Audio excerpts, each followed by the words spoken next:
Happy Easter on this Wednesday of the fourth week of Easter. Seems maybe odd to say Happy Easter, but we want to make sure we stay in the joy of this season.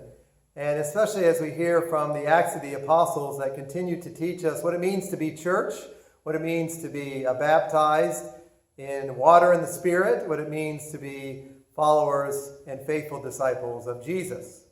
And we see in the early church a group of what they said was like prophets and teachers. So a segment of those who were part of the community, especially the leadership. And they begin to try to figure out how they're going to continue to expand this ministry, this mission of sharing Christ literally throughout the world. And one of the things that we see is that they decide to send out Paul and Barnabas by laying hands on them, but they do so only after prayer and fasting. Prayer and fasting. And I wonder if we're doing too many things as church and as individual Christians where we're not spending enough time in prayer and fasting that really focus on hearing intently the voice of Jesus, really trying to understand the will of God, really trying to feel closely the nuances of the movement of the Holy Spirit, which does take some real spiritual focus, and especially when we're doing that in the name of the church. That when we do that, frankly, things go a lot easier, and in some ways you save a lot of time, even though that sounds like it takes more time.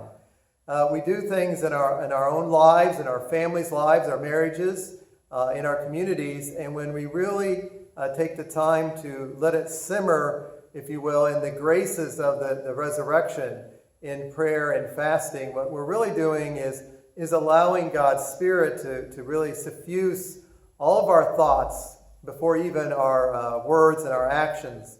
And when we do that, then we're really doing the will of God, which is hopefully our greatest desire. I think it usually is our desire, but maybe we just need to be more true to that and to try not to just sort of figure things out ourselves and then ask God to help us, but really truly discern that Holy Spirit, as they did with prayer and fasting, especially our important decisions.